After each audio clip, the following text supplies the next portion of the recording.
గత కేసీఆర్ పాలనలో తెలంగాణ రాష్ట్రంలో ప్రజల ఆశలు నెరవేరలేదన్నారు డిప్యూటీ సీఎం భట్టి విక్రమార్క. ప్రజలకిచ్చిన మాట మేరకే కాంగ్రెస్ ప్రభుత్వం పనిచేస్తుందని తెలిపారు. ప్రజల సంక్షేమం ప్రభుత్వ బాధ్యత అని మదిరా నియోజకవర్గంలో ప్రజలకు ఏ ఆపద వచ్చినా తాను ముందుంటానని డిప్యూటీ సీఎం అన్నారు. అధికారంలోకి వస్తే రాష్ట్రంలో కరెంట్ ఉండదు, నేనుంటేనే బాగుంటుందని చెప్పి అనేక సందర్భాల్లో మాట్లాడినటువంటి టీఆర్ఎస్ ఆనాటి పెద్దలందరికీ ఒక మాట నేను చెప్పదలుచుకున్నాను.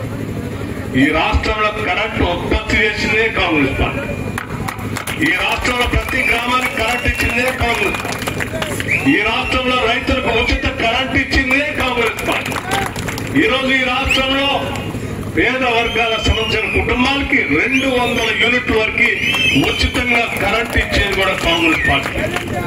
ఈ పరిశ్రమలన్నిటి కూడా కరెంట్ ఇచ్చేది కూడా కాంగ్రెస్ పార్టీ.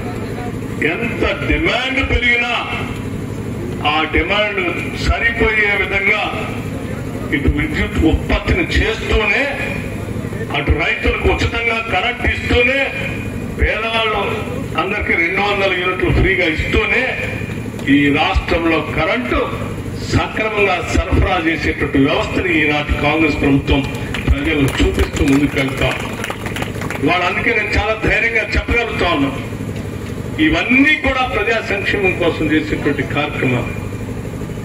ఇవాళ మనం రాష్ట్ర వ్యాప్తంగా ఉన్నటువంటి ఆర్టీసీ బస్సుల్లో మహిళలు ఎక్కడికి వెళ్ళినా, తల్లులు పిల్లలను చూడటానికి హాస్పిటల్కి వెళ్ళినా, కూరగాయలు కొనుక్కోవటానికి మార్కెట్కి వెళ్ళినా, లేకపోతే వ్యవసాయ పనులు చేసుకోవటానికి పొలాలకు వెళ్ళినా, ఇంకొక పట్టణానికి వెళ్ళినా, మార్కెట్కి వెళ్ళినా, లేకపోతే దేవాలయాలకి, పండగలకి, జాతరలకి, ఇంకో దగ్గరికి వెళ్ళినా ఈరోజు రూపాయి ఖర్చు లేకుండా ఆర్టీసీ బస్సులో ఉచితంగా రాష్ట్ర వ్యాప్తంగా పర్యటన చేసే కార్యక్రమాన్ని ఈ ప్రభుత్వం తీసుకుంది.